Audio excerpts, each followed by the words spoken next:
ఇది ప్రసన్నుడు అంటే ఎవడు వ్యాధినిచ్చాడో వాడే శివాశర వ్యాయాతవతయానో రుద్రమృడయా రక్షించాలి.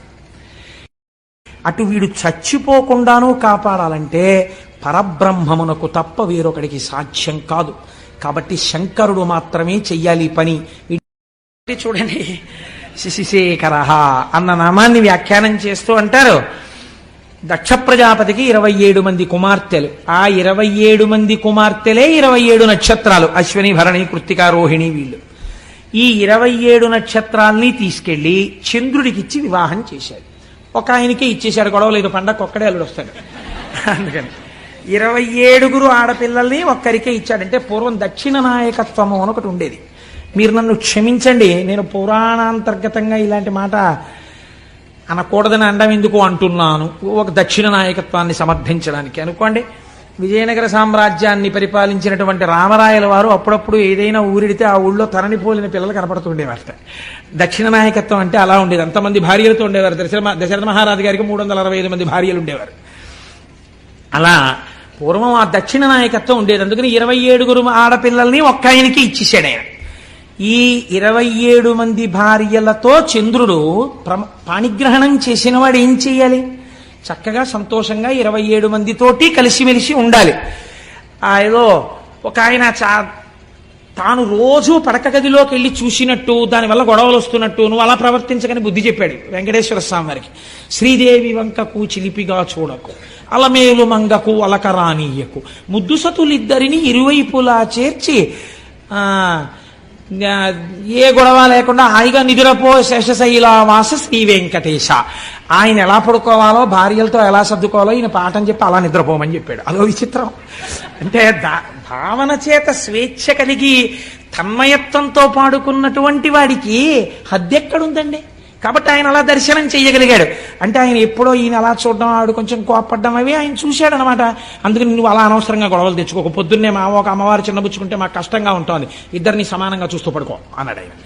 అది ఎంత బుద్ధి చెప్పాడో, ఎంత స్వాతంత్రం అండి. నాకు అలాంటి పాటలు వినపండి అప్పుడు చాలా ఆనందంగా ఉంటుంటుంది. కాబట్టి సరే, ఇప్పుడు నేను దేని గురించి ప్రస్తావన చేయాలనుకుంటున్నానంటే 27 కన్యలతోటి భార్యలతోటి చంద్రుడు సంతోషంగా సమానంగా ఉండాలి. కానీ ఇక్కడ నేను ఒక్క మాట అంటే మీరు మరోలా అనుకోకండి. చంద్రుడి చరిత్ర ఎంతొక దోషం ఉంది. ఏమా దోషము? మీకు దేవీ భాగవతంలో మొదటి కదా అదే. ఇప్పుడు నేను దాన్ని ప్రస్తావన చేస్తే దానికి మళ్ళీ వివరణ చేయాలంటే మహాప్రభావం 3 రోజులు పడుతుంది. ఎందుకు వచ్చిన గొడవ? అందుకని. కానీ ఆయన కొంచెం తొందరపడిపోవడం, యుక్తాయుక్త విచక్షణ లేకుండా ఏ స్త్రీ పట్ల అలా ప్రవర్తించడం మహాపాతకమని శాస్త్రం చెప్పిందో అలాంటి వాళ్లతో రమించడం కూడా చంద్రుడి చరిత్రలో ఒకచో ఉన్నది. దాని విశేషార్థం పక్కన పెట్టండి, మామూలుగా చరిత్ర యందు ఉన్నది. కాబట్టి ఈ అలవాటుకి ఫలితం ఎక్కడో రావాలి, ఎదర రావడానికి కావలసినట్టుగా బుద్ధి కర్మానుసారిని నడిపించాలి. అందుకు నడిపిస్తోంది అసలు యథార్థం. ఇది శివుడు ఇస్తున్నటువంటి ఆ ధనస్సులోంచి వస్తున్నటువంటి పాప ఫలితం. మీరు అలా సమన్వయం చేసుకోండి, ఎంత అందంగా వస్తుందో అది. ఇప్పుడు ఆయన ఏం చేశాడు? మళ్ళీ ఆయనకి 27 మందిలో రోహిణి ఒక్కతి బాగా నచ్చింది కాబట్టి ఆ రోహిణితోనే కాలం గడిపేవాడు. ఇది సహజంగా మిగిలిన 26 మందికి కూడా చాలా బాధ కలిగింది. 27 స్వీకరించిన వాడు 27 సమానంగా ఉండాలి, కానీ ఒక్క రోహిణితోనే ఉంటున్నాడు.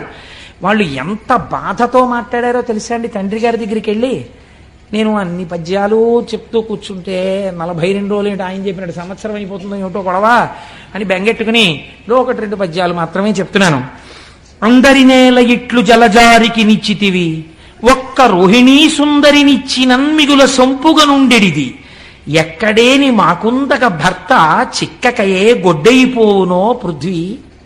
తండ్రి, ఈ వందురు ఎట్లు పాయుదుము, వల్లభు కొల్విటు చెందుమాకి కన్నని అడిగారు. ఎంత కష్టంతో కూడుకున్న మాట అడిగారో చూడండి. నాన్నగారండి, మీరు ఎందుకు ఈ తప్పు చేశారండి? మా 27 మందిలో ఒకవేళ రోహిణియే అందగత్తేమో, రోహిణిని ఒక్కదాన్ని చంద్రుడికిచ్చి అంత చందమామ లాంటి మొగుడు రావాలంటారు కదా, చందమామ లాంటి మొగుడిని పొందడానికి మేము అర్హులం కావేమో, అంత అందగత్తెలం కాదేమో, అందుకేనేమో రోహిణి మీద ఉన్న ప్రీతి మా మీద లేదు. అంత అందమైన కూతురుతో పాటు అందం లేని మమ్మల్ని కూడా ఎందుకు ఇచ్చారు నాన్నగారు? కన్యాదానంలో మీ బాధ్యత అయిపోతుందని ఇచ్చారా? మాకు తగిన భర్తలు, మేము ఎంత పనికి మాలిన వాళ్ళమైనా మాకు తగిన భర్తలు పృథివీలో ఉండరా? గొడ్డుపోయిందా నాన్నగారు లోకం? ఎవరిని తెచ్చి మాకు పెళ్లి చేస్తే మేము సంతోషించకపోదు అండి. భర్త యొక్క మనస్సు చూరగొనని మా జన్మ జన్మ మాకెంత బాధగా ఉందో తెలుసా నాన్నగారు? ఎంత గొప్పగా మాట్లాడారండి వాళ్ళు, ఎంత అందమైన పద్యం పడిపోయిందో చూడండి.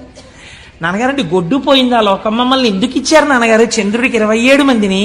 ఒక్కతే అందంగా ఉంది, అందమైన రోహిణితో ఆయన ఉంటున్నాడు. అసలు మా జన్మలో మేము భర్త గారితో కలిసి ఉండి భర్త గారు మా వల్ల సంతోషపడ్డారన్న రోజు మా జీవితంలో మేము చూస్తామా నాన్నగారు అన్నారు. దీనికి వాళ్ళు చేసిన పాపం ఏమిటండి? తండ్రి మనస్సు ఈ మాట విన్నప్పుడు ఎంత కుందుతుంది. కాబట్టి ఆయన చరచరాలేసి, అసలే దక్ష ప్రజాపతి, ఎదర వీరభద్ర విజయం వస్తుంది కదా, గబగబా పంచ పైకి పట్టుకుని చంద్రలోకానికి వెళ్ళాడు ఆయన. అల్లుడు గారు ఎదురొచ్చారు, తీసుకొచ్చారు, కూర్చోబెట్టారు. కూర్చోబెట్టిన తర్వాత, అబ్బాయి నీ పరిస్థితి అంత బాగులేదయ్యా, నీకు 27 పిల్లలు ఇచ్చాను. ఇచ్చినప్పుడు చక్కగా మామయ్యగారండి బాగున్నారండి, చక్కగా ఉంటుందండి, మీరు వచ్చినప్పుడు ఎంత సంతోషంగా ఉంటారో చూద్దురుగానండి అన్నావు. నీ మీద అప్పుడే పితూరీలు ప్రారంభమయ్యాయి. ఒక్క రోహిణితో ఉంటున్నావుట. ఇలా ఉండడానికి వీల్లేదు. 27 పిల్లల కంటి వెంట నీళ్లు రాకూడదు, అందరినీ సమానంగా చూసుకో. చూస్తావా? అసలు దక్ష ప్రజాపతి. తప్పకుండా మామయ్యగారండి అన్నాడు. అయిపోయింది. అమ్మా నేను చెప్పానమ్మా, ఇంకా మీకేమి ఇబ్బంది ఉండదు, ఈ మాట మీరు సంక్రాంతికి వచ్చినప్పుడు సంతోషంగా వస్తారు అని వెళ్ళిపోయాడు దక్ష ప్రజాపతి. అంటే నిజంగా సంక్రాంతి అనుకోకండి, నేను ఒక మాట అన్నానంతే. ఇప్పుడు వెళ్ళిపోయిన తర్వాత మళ్ళీ ఎవరో వచ్చి చెప్పారు, పాపం ఆ 26 అలాగే ఏడుస్తున్నారండి, మీ అల్లుడు గారి ప్రవర్తనలో ఏమీ మార్పు లేదు, ఎక్కడ చూసినా రోహిణితోటే ఉంటాడు, మిగిలిన 26 మంది జోలికి ఎప్పుడూ వెళ్ళాడు. పాపం ఓసారి మీరు చెప్పారు, ఆయన వినడు, ఏమిటో వాళ్ళ బతుకు అంతేనా అన్నారు. అనేటప్పటికి ఇప్పుడు ఆయనకి ఎందుకు కోపం వచ్చిందంటే, నా మాట వినలేదని కోపం వచ్చింది. ఆయన ఎటువంటి ఆలోచన వచ్చిందో చూడండి. ఆ కోపంలో క్షయవ్యాధి ఉన్నటువంటి వాడికి తొందరగా దగ్గరగా వెళ్ళడానికి, ఆ ఉచ్ఛ్వాస నిశ్వాసలని లోపలికి పీల్చడానికి, వారి నోటి ఎంగిలిని తన నోటిలోకి తీసుకోవడానికి ఎవరు ఇష్టపడరు, ఎందుకంటే వీళ్ళకి క్షయ వస్తుందని.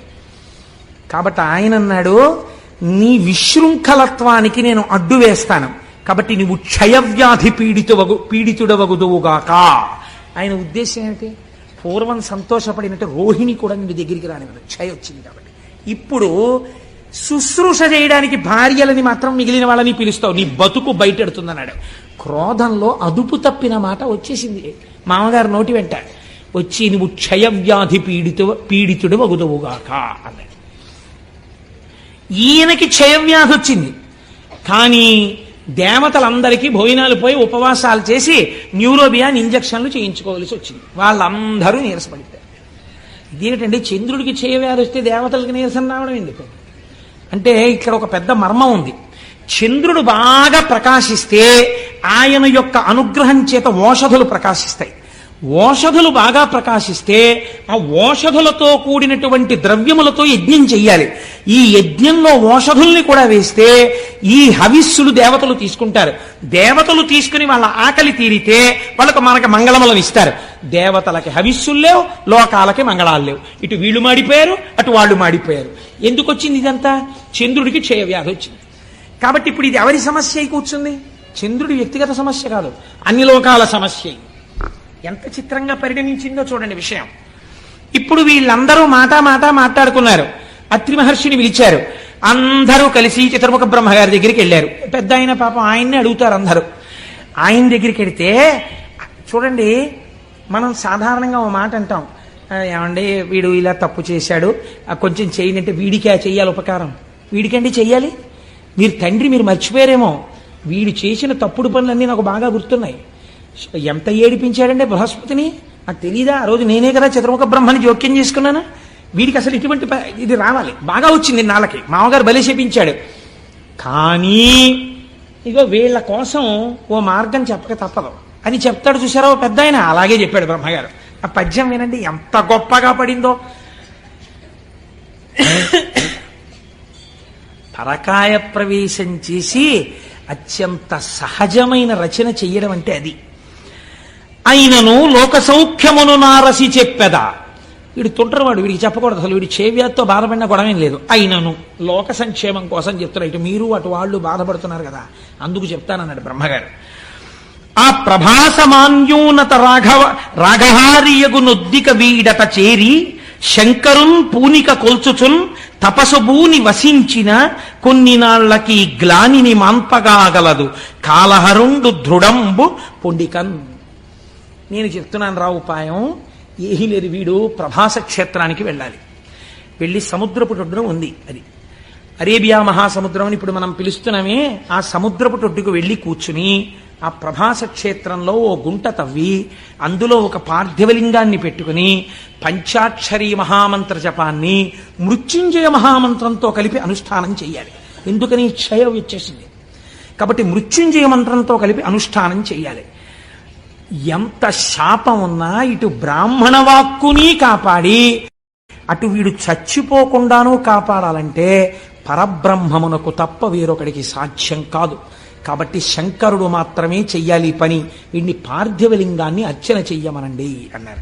ఆ మాట చూడండి, అటు వీడు చచ్చిపోకుండానూ కాపాడాలంటే పరబ్రహ్మమునకు తప్ప వేరొకడికి సాధ్యం కాదు. కాబట్టి శంకరుడు మాత్రమే చెయ్యాలి ఈ పని. వీడిని పార్థివలింగాన్ని అర్చన చెయ్యమనండి అన్నారు.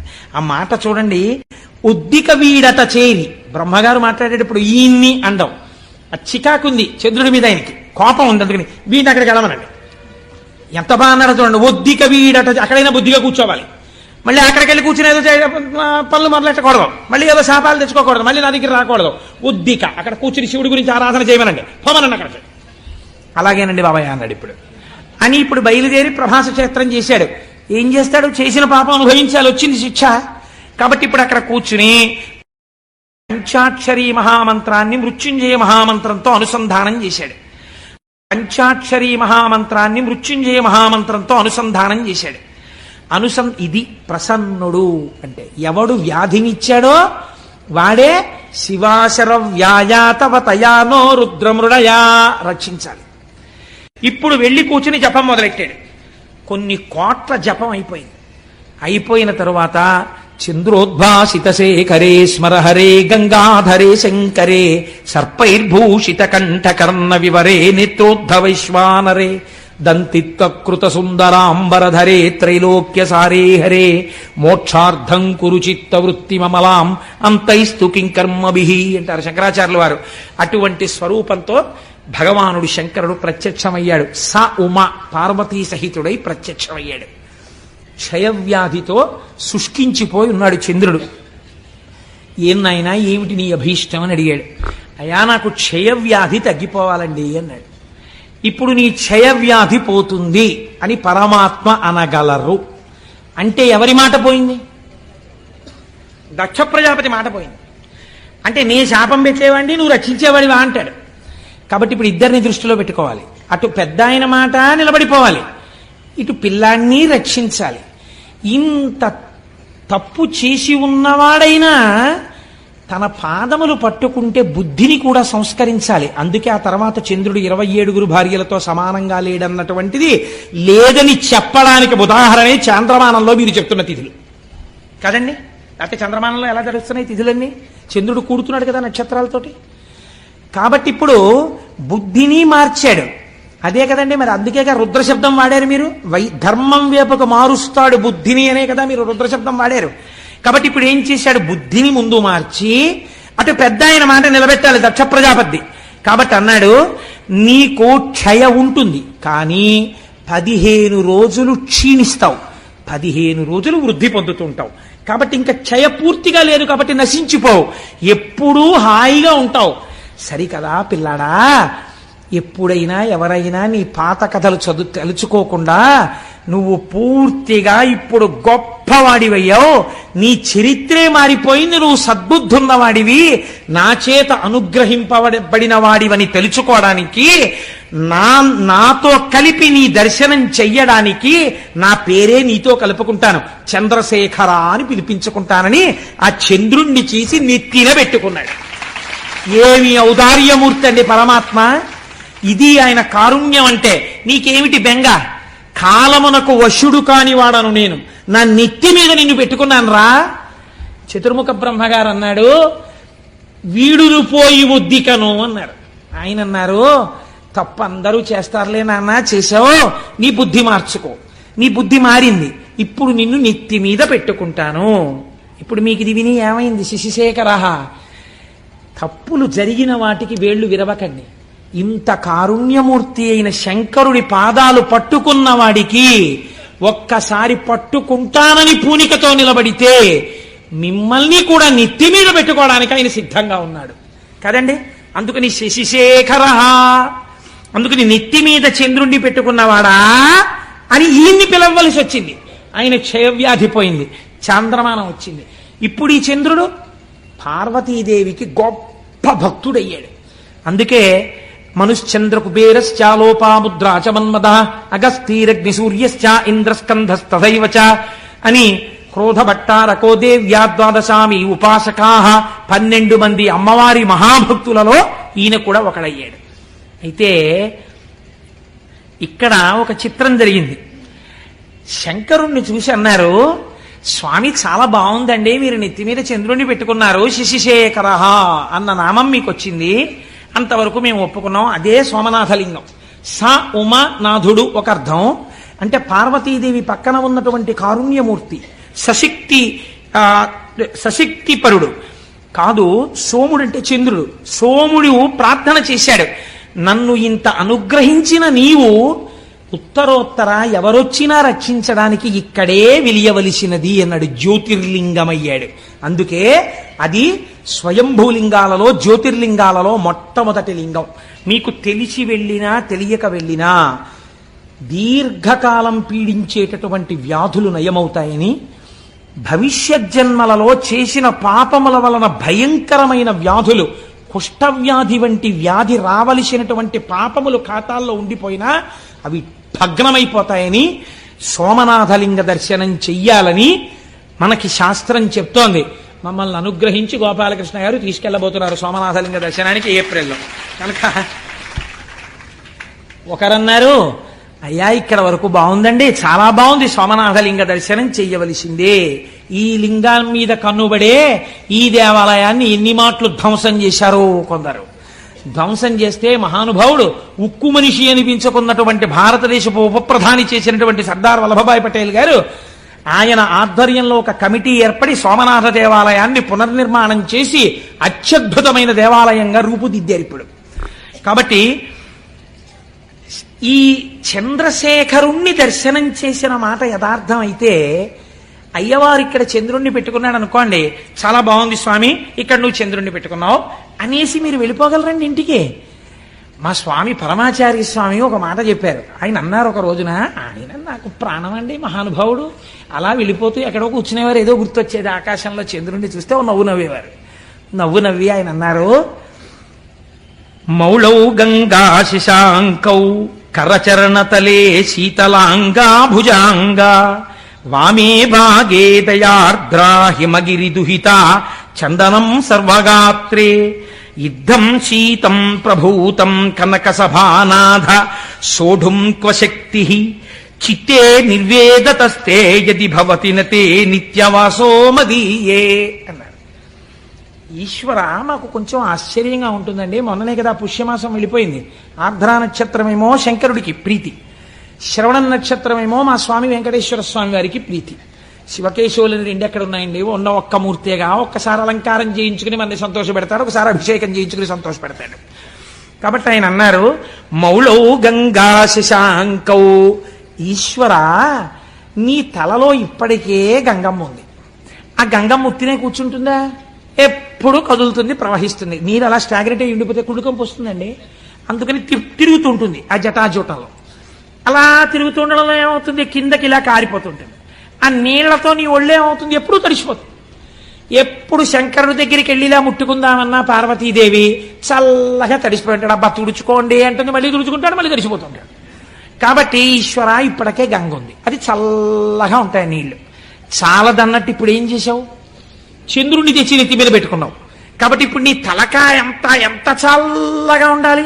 ఎప్పుడు పెట్టుకున్నావో ఆ సోముణ్ణి, తలకాయ ఎంత చల్లతనంతో దిమ్మెక్కిపోయి ఉండాలి. నిజానికి ఎంత చల్లతనమో, ఎంత చల్లగా ఉందో, తల నిమ్మెక్కిపోయింది అంటుంటాం మనం.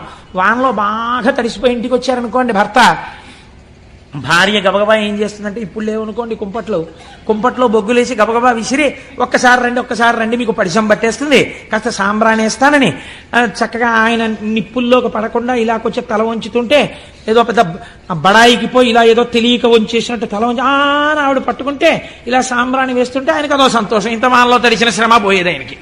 కాబట్టి అలా తండ్రి నీకు జటాజూటం అంతా గంగతో తడిసిపోయింది, చాలదా చంద్రబింబాన్ని పెట్టుకున్నావు, తల నిమ్మెక్కిపోయిందనాలు నువ్వు పార్వతీదేవి దగ్గరికి వెళ్ళి. పోనీ ఆవిడితో ఈ మాట చెప్దామంటే ఇవి చాలవన్నట్టు ఇంకోటి తగిలాయి. పోనీ తలొక్కటేనండి నిమ్ముకుపోయినట్టుంటుందంటే శీతలాంగా భుజాంగా, పావులు ఒంటికి కుండలీకృత కుండలేశ్వర కుండలం వృషవాహనం నరదాది మునీశ్వర స్తుత వైభవం భువనేశ్వరం.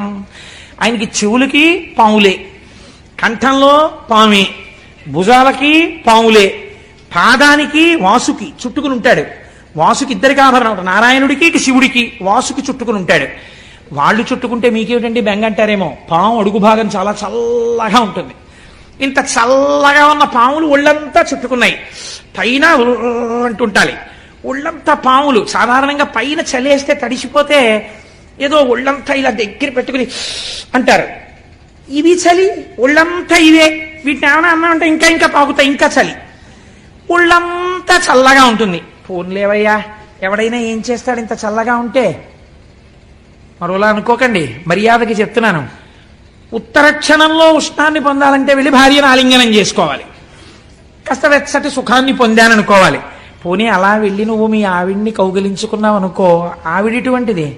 వామే భాగే దయార్ద్రా హిమగిరి దుహిత, ఆవిడ హిమవంతుడి కూతురు, పైగా ఆవిడెప్పుడు ఎలా ఉంటుంది, దయార్ద్ర, దయతో తడిసిపోయి బిడ్డల్ని ఎలా రక్షిద్దామని పరమ దయతో తడిసిపోయి ఆవిడ ఉంటుంది. పైగా హిమవంతుడి కూతురు కాబట్టి చల్లని తల్లి. అమ్మలగన్నయమ్మ ముగురమ్మల మూలపుటమ్మ, చాలా పెద్దమ్మ, చల్లని అమ్మ. చల్లని తల్లి అంటాం కదా, నువ్వు చల్లని తల్లి. దృశాద్రాఘీయస్యాదర దళిత నీలోత్పల రుచాదవీయంసం దీనం స్నపయ కృపయా మమ పిశివే అంటారు శంకరాచార్యుల వారు. అలా అపారమైన దయ కళ్ళల్లోంచి కురిపించేస్తుంటుంది. ఒళ్ళేమో హిమవంతుడి కూతురు కాబట్టి తండ్రి గారి పోలికలు వచ్చాయి పిల్లకి. పిల్ల చల్లగా ఉంటుంది, ఎప్పుడు వెళ్ళి కొంచెం వెచ్చగా ఉంటుందేమోనని కౌగిలించుకుని ఎడం పక్కన ఎట్టుకుంటే ఇంకొంచెం చలొచ్చింది. పోన్లేవయ్యా కుడివైపు ఏమైనా కొంచెం తగ్గుతుందేమో అనుకుంటే భక్తులందరూ వచ్చి చందనం సర్వగాత్రే, కాస్త చలిమంటేసిన వాడు ధూపం వేసిన వాడు తక్కువ, స్వామికి చందనం రాయాలండి బొట్టెట్టాలండి అని చందనం రాశారు. అబ్బా ఎంత చలయ్యా స్వామి, నీకు ఎంత వణికిపోవాలి నువ్వు, గడగడగడగడగడగడ. పోనీ ఇక్కడతో ఊరుకున్నావా?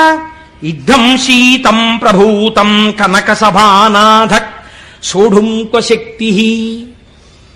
అందరూ పుష్యమాసంలో హేమంత ఋతువులో బయటికి రావడానికి కూడా ఇష్టపడక చలేసేస్తోందని దుప్పట్లు కప్పుకుని ముసుగెట్టుకు పడుకుంటే నీ నెత్తి మీద ధారాపాత్ర పెట్టి చాలదన్నట్టు సన్నటి ధార ఇలా ఉనికిపోతూ, పోనీ చక్కగా ఏదో మా స్వామి శ్రీమన్నారాయణుడిలా చక్కగా నీకేమైనా సుప్రభాతం చెప్పి చామంతి పూల దండలేసి నీకు చక్క ధూపం వేసి పొద్దున్నే బాలభోగం అని ఏమైనా వేడిగా కట్టు పొంగల్ చక్ర పొంగల్ తీసుకొచ్చి పెడతారా?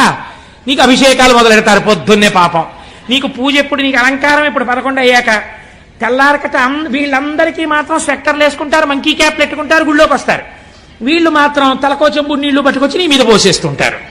అయ్యయ్యో ఈశ్వరా, ఎంత చలయ్యా నీకు పరమాత్మ.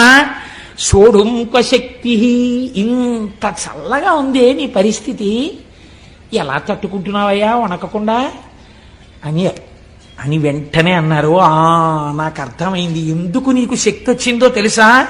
చిత్తే నిర్వేదతస్తే యది భవతి నతే నిత్యవాసో మదీయే. ఎప్పుడు ఆశలతో కోరికలతో ఏడుస్తూ దుఃఖంతో అటు పరిగెడుతూ ఇటు పరిగెడుతూ వేడెక్కిపోయిన నా హృదయంలో కూర్చుని ఈ వేడి తగిలి ఇంత చల్లతనానికి సరిపోలేదు.